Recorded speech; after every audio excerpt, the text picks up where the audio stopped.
हाँ जी, नमस्कार दोस्तों। नॉलेज विद अशोक चैनल में आप सभी का हार्दिक स्वागत करता हूं। तो हरियाणा सरकार की जो बड़ी घोषणा थी तो इस बारे में बताएंगे, और पिछले महीने की बुढ़ापा पेंशन कब जारी होगी इस बारे में भी बताने वाले हैं। वीडियो को लास्ट तक देखते रहे। हरियाणा जुड़ी हर प्रकार की अपडेट पाने के लिए चैनल को सब्सक्राइब कर लीजिएगा।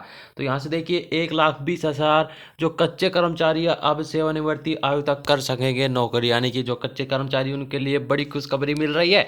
तो हरियाणा में 5 साल से अनुबंध पर नौकरी कर रहे 1,20,000 कच्चे कर्मचारियों की सेवा 58 साल की आयु तक सुनिश्चित कर चुकी प्रदेश सरकार ने अब सभी विवादास्पद को फैसले का अनुपालन सुनिश्चित करने के निर्देश भी दिए।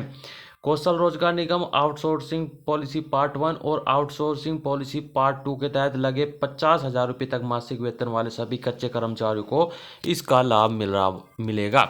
तो बोर्ड और जो निगमों के मामलों में मुख्य प्रशासक और प्रबंधक निदेशक आदेशों को लागू करवाएंगे। मुख्य सचिव TVSN प्रसाद ने इस संबंध में सभी प्रशासनिक सचिवों और जो विवादास्पद बोर्ड निगमों में मुख्य प्रशासक प्रबंधक निदेशक मंडलायुक्त उपायुक्तों को पंजाब एवं हरियाणा हाईकोर्ट रजिस्ट्रार के माध्यम से निर्देश जारी कर दिए गए हैं। मुख्यमंत्री नायब सिंह सैनी द्वारा लाए गए हरियाणा संविदा कर्मचारी सेवा सुरक्षा अध्यादेश 2024 को राज्यपाल बंडारू दत्तात्रेय पहले ही मंजूरी दे चुके हैं। तो अध्यादेश के मुताबिक सभी अनुबंधित कर्मचारियों के साथ ही स्कूलों में तैनात अतिथि अध्यापकों को भी बदले नियमों का लाभ मिलेगा, यानी कि जो कच्चे कर्मचारी है। तो 15 अगस्त तक 5 साल की नौकरी पूरी करने वाले सभी कच्चे कर्मचारी की नौकरी 58 वर्ष से आयु तक सुनिश्चित करने का फैसला इन्हें पक्के करने के समान बेसिक वेतन दिया जाएगा। तो हरियाणा सरकार की जो घोषणा थी उसे अब निर्देश जारी कर दिए गए हैं, यानी कि 1.20 लाख जो कच्चे कर्मचारी अब सेवानिवृत्ति आयु तक कर सकेंगे सरकारी नौकरी।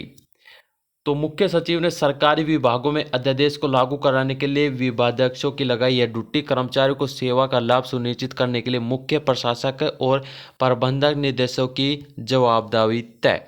यहाँ से देखिए, एक और बड़ी खबर बुजुर्गों के लिए। तो डिजिटल जीवन प्रमाण पत्र में बुजुर्गों को घर पर ही सुविधा देगा डाक विभाग। बुजुर्ग जो पेंशन भोगी को अपना डिजिटल जीवन प्रमाण पत्र DLC दाखिल करने में मदद करने के लिए डाक विभाग उन्हें उनके घर सेवाएं उपलब्ध कराएगा। इसके लिए पेंशन एवं पेंशन भोगी कल्याण विभाग ने 31 नवंबर 2024 तक देश भर के जिला मुख्यालय पर DLC अभियान का जो आयोजित फैसला किया गया था।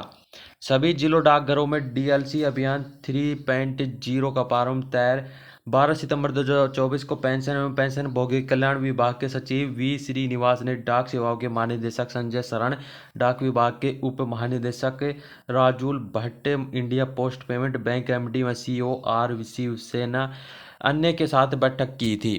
तो अब यह तय कर दिया गया है कि जो पेंशन भोगी है उनके लिए 30 नवंबर तक चलेगा यह अभियान, 1 नवंबर से 30 नवंबर तक।